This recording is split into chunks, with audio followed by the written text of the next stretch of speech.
Dear students, आप सभी का बहुत बहुत स्वागत है। जैसा कि आप सभी को पता है, आज आप लोगों का त्रैमासिक परीक्षा का पेपर है, क्लास 12th विषय हिंदी। और आप सभी जानते हैं कि पूरा पेपर जो बन रहा है आपका प्रश्न बैंक से बन रहा है। तो स्टूडेंट्स, यहाँ पर त्रैमासिक परीक्षा का जो प्रश्न बैंक है उसका पूरा हल A to Z प्रश्नों का सॉल्यूशन आपको इस वीडियो में मिलने वाला है। चलिए तो आ जाइए क्लास में, पूरा ब्लूप्रिंट के साथ हम इस पेपर का सॉल्यूशन कर लेते हैं। यहाँ पर देखिएगा जो लिखा है साफ साफ निर्देश, प्रश्न पत्र का निर्माण पूरा कहाँ से होना चाहिए? इस प्रश्न बैंक में से होना चाहिए। अगर आपने पूरा PDF प्राप्त कर लिया है, क्योंकि मैंने टेलीग्राम पर डाल दिया है PDF, वहाँ से आपने PDF को प्राप्त कर लिया होगा। अब हम देखेंगे यहाँ पर, आपको ये 11वीं देखकर घबराना नहीं है, 12वीं का ही है, लेकिन आगे से ही अपडेट होकर आया है। यहाँ पर 11वीं लिखा है, तो चिंता करने की आवश्यकता नहीं है। पूरा 80 नंबर का कक्षा 12वीं का प्रश्न बैंक का सॉल्यूशन करवाने वाला हूँ, जो कि 100% नहीं बोलूँगा, मैं 101% बोल रहा हूँ कि यहाँ से पूरा पेपर आपका बनने वाला है। और मैं आपको ये भी अपडेट करवा देता हूँ, प्रत्येक स्कूल का पेपर अलग अलग आ रहा है, क्योंकि जो आपके पेपर हैं वो आगे से नहीं आ रहे हैं। तो चलिए, नेक्स्ट वीडियो को प्राप्त करने के लिए आप चैनल को सब्सक्राइब कर लीजिएगा और इस वीडियो को अपने सभी क्लास 12th के दोस्तों को भी शेयर कर दीजिएगा। चलिए स्टार्ट करते हैं पहले प्रश्न। हालावाद के प्रवर्तक कवि कौन है? जुड़ गए सभी विद्यार्थी। कक्षा 12वीं के हमारे हिंदी भाषा का पेपर देने वाले विद्यार्थी सभी क्लास में जुड़ जाइए। पूरा पेपर हम अच्छे से हल करेंगे। जो जो विद्यार्थी अभी तक नहीं जुड़ पाए हैं, जो हमारे भाई बहन जुड़ गए हैं, उन्हें एक बार शेयर कर दीजिएगा। आप एक बार शेयर कर दो।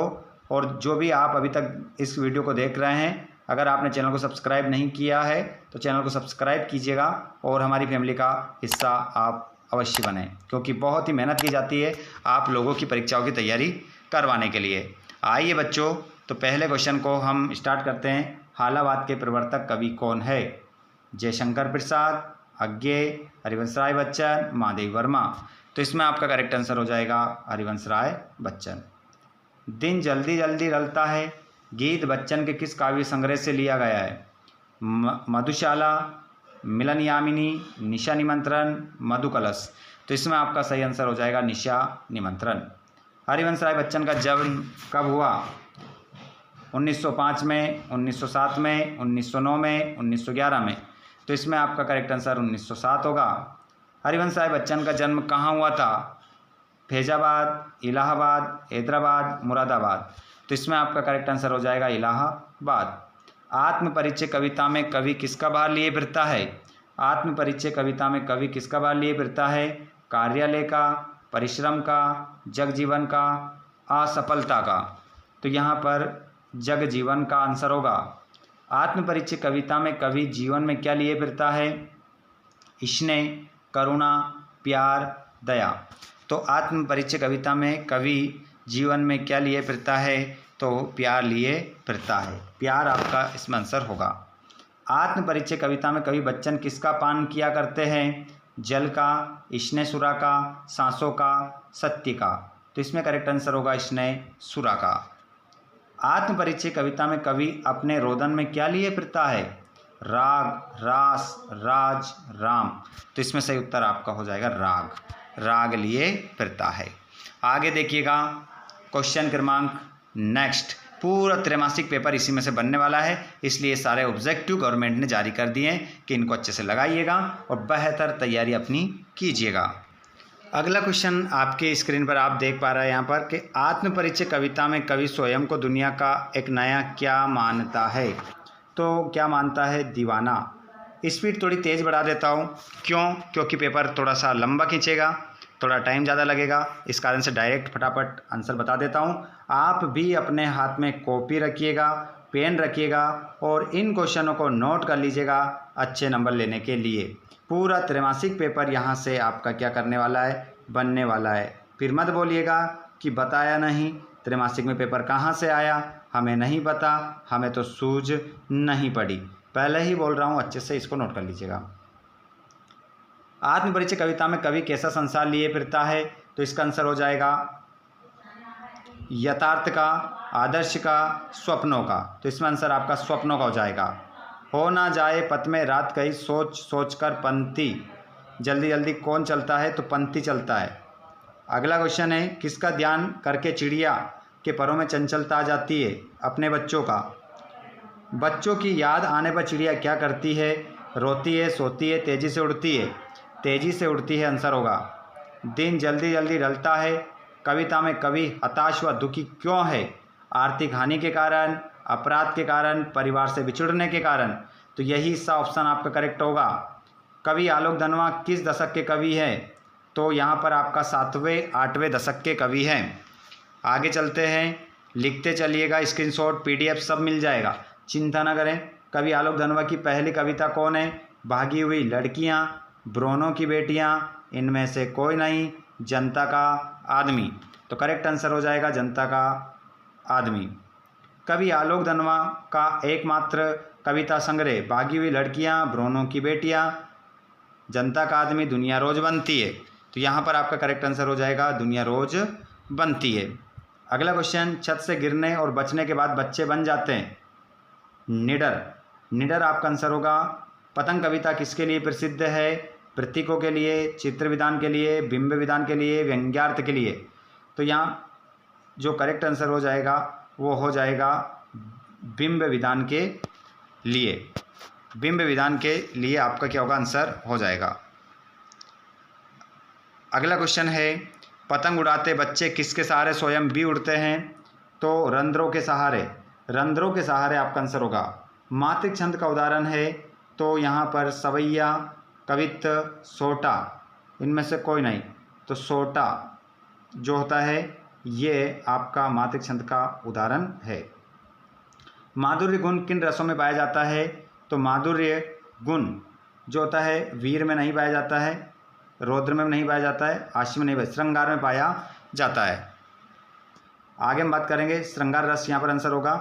काव्य गुणों की संख्या कितनी मानी गई है, तो आंसर हो जाएगा 2, श्रव्य काव्य और दृश्य काव्य। चलिए आगे हम बढ़ते हैं अगले क्वेश्चन की ओर। जिस काव्य गुण विशेष के कारण सहृदय का चित्त व्याप्त हो जाता है, अर्थात सहृदय के चित्त में अर्थ पूरे का पूरा रम जाता है, उसे कहते हैं। तो उस गुण को हम कहते हैं माधुर्य गुण, ओज गुण, प्रसाद गुण, या इनमें से कोई गुण नहीं। तो चित्त क्या हो जाता है, फैल जाता है, वैसा वैसा में हमारे मन में उतर जाता है, तो उसे हम कहते हैं माधुर्य गुण। माधुर्य गुण आपका इसमें क्या हो जाएगा, आंसर हो जाएगा। बख्तिन पाठ लिखा गया है। अगला क्वेश्चन आप देखेंगे स्क्रीन पर, बख्तिन पाठ लिखा गया है कहानी के रूप में, आलेख के रूप में, रेखाचित्र के रूप में, लेख के रूप में। तो यहाँ पर रेखाचित्र आपका हो जाएगा, संस्मरणात्मक रेखाचित्र के रूप में लिखा गया है। जिटोत का अर्थ है तो बड़ा भाई, ससुर का पुत्र, जेठ का पुत्र। जेठ का पुत्र आपका आंसर हो जाएगा। बख्तिन का वास्तविक नाम लक्ष्मीन था, लिख के रखिएगा अच्छे से। आगे बढ़ते हैं। बख्तिन गले में पहनती थी मणिमाला, कंटीमाला, मोतीमाला, सोने की माला। तो कंटीमाला। माँ देवी वर्मा का जन्म वर्ष 1907। यामा काव्य संग्रह माँ देवी वर्मा का। बाजा दसन पाठ के लेखक जैनेन्द्र कुमार। परख उपन्यास के लेखक, तो यहाँ पर हो जाएगा परख जैनेन्द्र कुमार का। बाजा दसन पाठ है निबंध है बच्चों ये। परचेजिंग पावर का अर्थ है खरीदने की शक्ति। बाजार का जादू चढ़ने का अर्थ है आकर्षक वस्तुएं, उपहार की वस्तुएं, उधार की वस्तुएं, दान की वस्तुएं। बाजार का जादू मतलब आकर्षक वस्तुएं। बाजार दर्शन पाठ का केंद्रीय भाव बाजारवाद। काले मेघा पानी दे के पाठक पाठ के लेखक, काले मेघा पानी दे पाठ के जो लेखक हो जाएंगे उनका नाम हो जाएगा काले मेघा पानी दे पाठ के जो लेखक धर्मवीर भारती। वे विभिन्न शब्द जिनका स्रोत संस्कृत नहीं है, भारत में ग्राम्य क्षेत्रों अथवा जनजातियों में बोली जाने वाली विभिन्न भाषा परिवारों के हैं, कहलाते हैं क्षेत्रीय शब्द उन्हें कहते हैं। आगे चलो बच्चों, निम्न में से अवधारणा बोधक निपात शब्द नहीं है। अवधारणा बोधक ठीक, लगभग, करीब, काश। तो यहाँ पर ऐसा शब्द बताना है जिसमें अवधारणा बोधक अवधारणा का ज्ञान नहीं कराता है, ठीक लगभग करीब, तो यहाँ पर ये काश नहीं होगा। काश आज वर्षा होती, इस वाक्य में काश कौन सा निपाते? सीमा बोधक, विस्मयादिबोधक, प्रश्नबोधक, निषेधात्मक निपात। तो काश, तो ये जो आपका हो जाएगा करेक्ट आंसर इसमें। विस्मयादिबोधक आपका इसमें राइट आंसर आप लगाएंगे, ठीक है। विस्मयादिबोधक करेक्ट आंसर आप इसमें लगा लेंगे। निम्न शब्दों में तकनीक शब्द नहीं है। अंगोछा, रेखाचित्र, अभिकर्ता, आयोग, तो अंगोछा नहीं है, ठीक है, ये तकनीकी शब्द नहीं है। सिल्वर वेडिंग पार्ट के लेखक मनोहर श्याम जोशी, मनोहर श्याम जोशी, ना कि श्याम मनोहर जोशी, है ना, ये आपका आंसर होगा बा। यशोधर बाबू अपना आदर्श मानते थे, किशन दा को मानते थे। यशोधर बाबू मूलतः रहने वाले थे कुमाऊं के, ऑप्शन देख लो, दिल्ली के, आगरा के, कुमाऊं के, झुंसी के, तो कुमाऊं आपका आंसर होगा इसमें। यशोधर बाबू सर्वप्रथम किस पद पर नियुक्त हुए? Boy service. यशोधर बाबू का पूरा नाम वाई.डी. पंत। लेखक ने यशोधर बाबू को किशनदा का कौन सा पुत्र कहा? मानस पुत्र। यशोधर बाबू किस तरह के जीवन के पक्षधर थे? सादगीपूर्ण। टीवी पर प्रसारित खबरों में सबसे महत्वपूर्ण? विजुअल, बाइट, नेट, उपर्युक्त सभी आंसर होगा। आगे देखिए, सारे सब्जेक्ट के लेकर आने वाला हो, मैथ्स, फिजिक्स, केमिस्ट्री, अर्थशास्त्र, इकोनॉमिक्स, सब सारे सब्जेक्ट आपको मिलने वाले हैं, एक के बाद एक पूरा पेपर। रेडियो समाचार की भाषा होती है जिसमें सामासिक और तत्सम शब्दों की बहुलता हो, नहीं होता है, जिसमें आम बोलचाल के शब्दों का प्रयोग हो, जो समाचार वाचक आसानी से पढ़ सके, जिसमें कठिन शब्द हो। तो इसमें आपका जो करेक्ट आंसर होगा, जो समाचार वाचक आसानी से कर सके, पढ़ सके, सा ऑप्शन सही होगा। आधुनिक छापाखाना का आविष्कार हुआ भारत में, चीन में, जर्मनी में और अमेरिका में। तो आधुनिक छापाखाना का जो आविष्कार हुआ वो हुआ आधुनिक छापाखाना का, तो यहाँ पर आपका आंसर होगा, आंसर बताइए। इसका आंसर आप लिख कर रखेंगे अपना, जर्मनी में। जर्मनी आपका राइट आंसर होगा, और ये लगभग कब हुआ? 1450 के आसपास। रिक्त स्थान में सही विकल्प का चयन करके लिखना है। मैं मौजों पर मस्त बहा करता हूँ, तो यहाँ पर भव हो जाएगा। मैं मादकता निशेष लिए फिरता हूँ।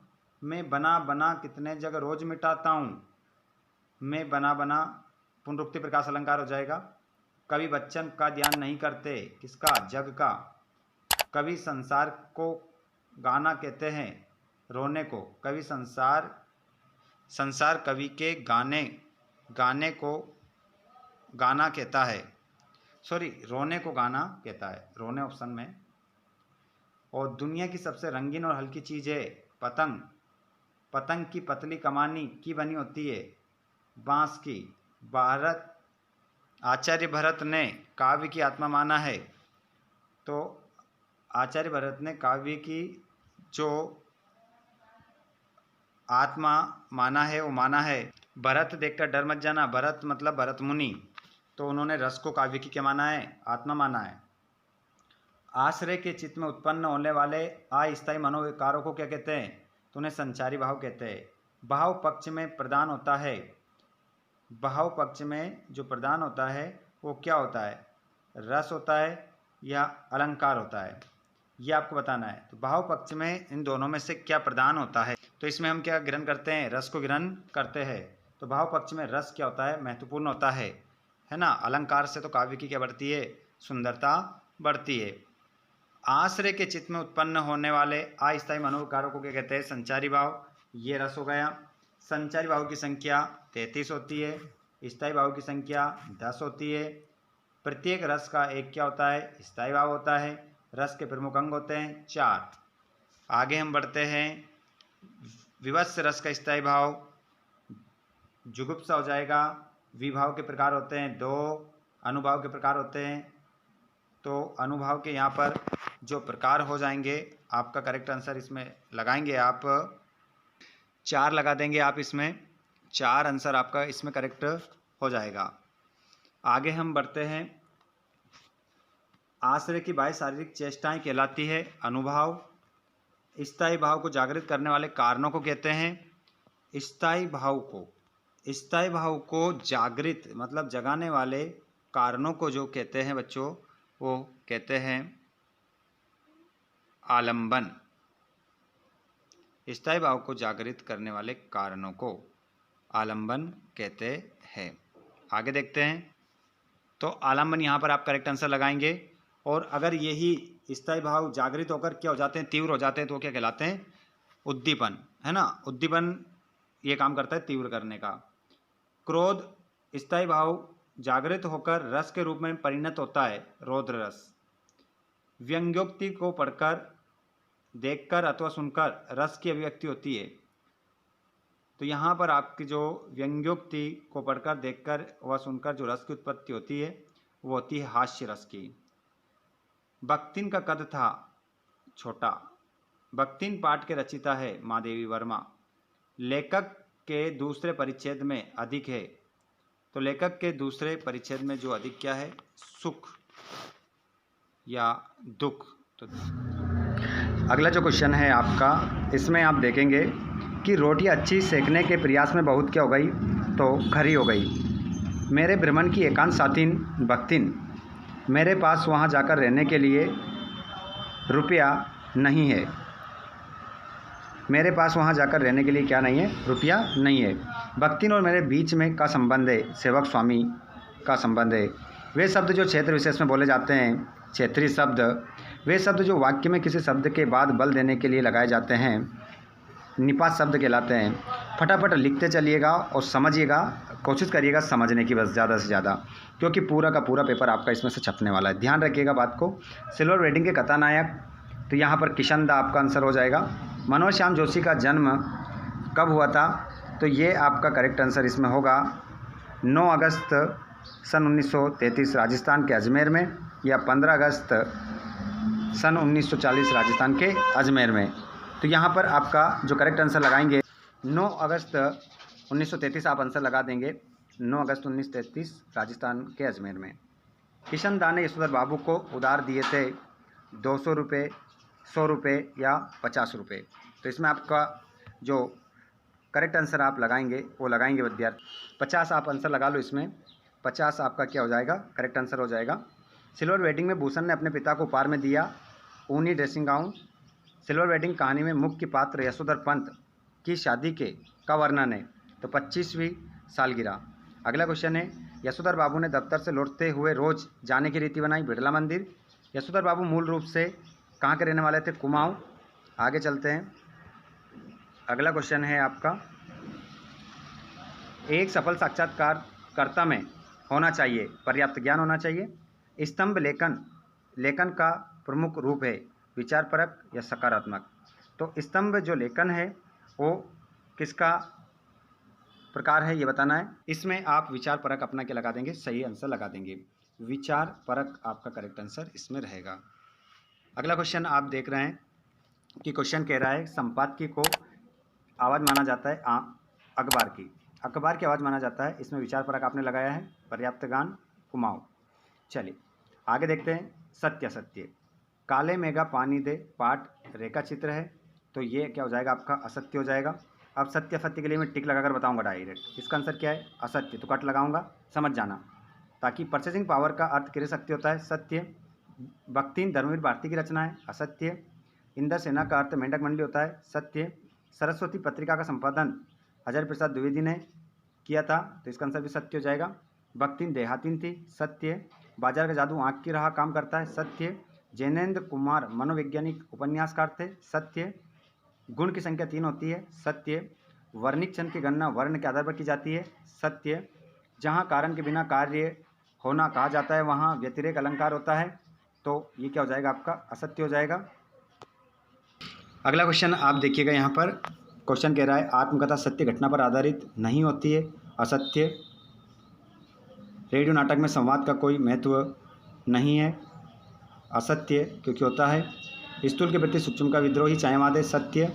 दोहा वर्णिक छंद है, असत्य। एकांकी श्रव्य काव्य का रूप है, असत्य। आगे चलते हैं। अलंकार का अर्थ दर्पण होता है, असत्य,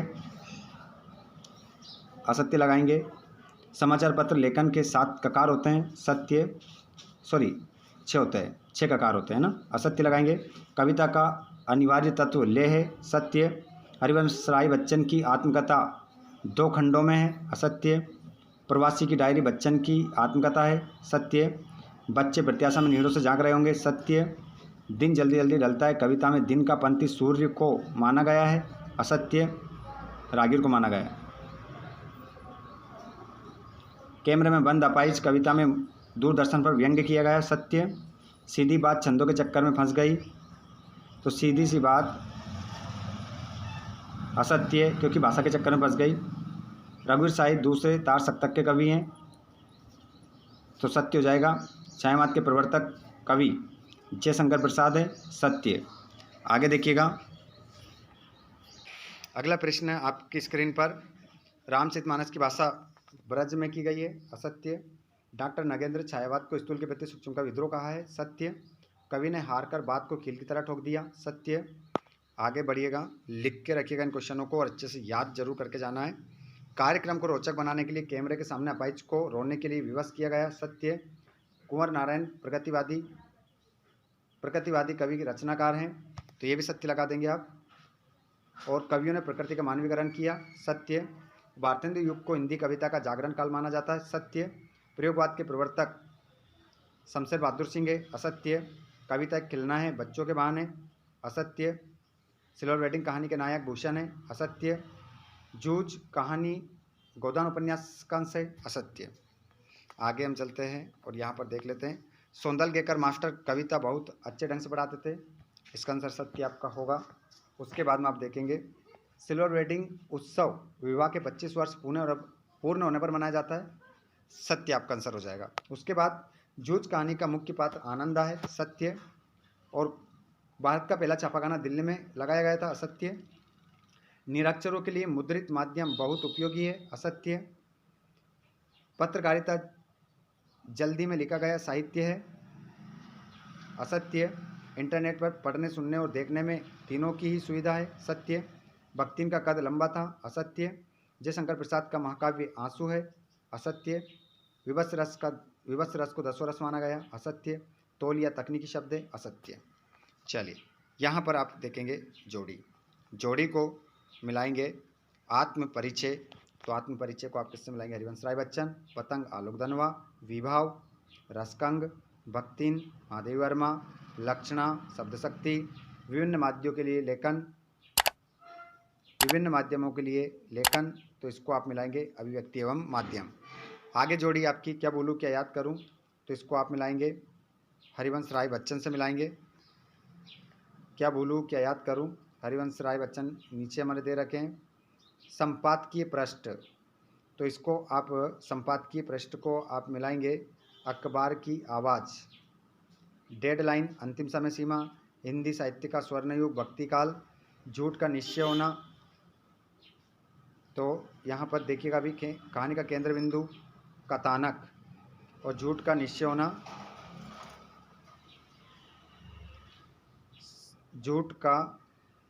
होना, संध्या अलंकार।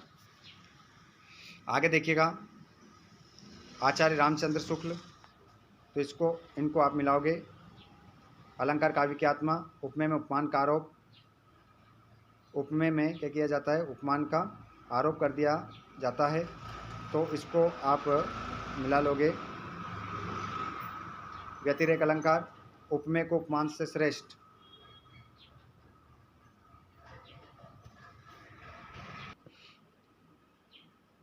पहला आप देखेंगे आचार्य रामचंद्र शुक्ल ने तो अलंकार को काव्य की आत्मा माना है, और उपमेय में उपमान का आरोप, तो इसमें सांग रूपक लगाएंगे, और उपमान को उपमान से श्रेष्ठ व्यतिरेक अलंकार, और जिसमें भ्रम दूर करना संभव नहीं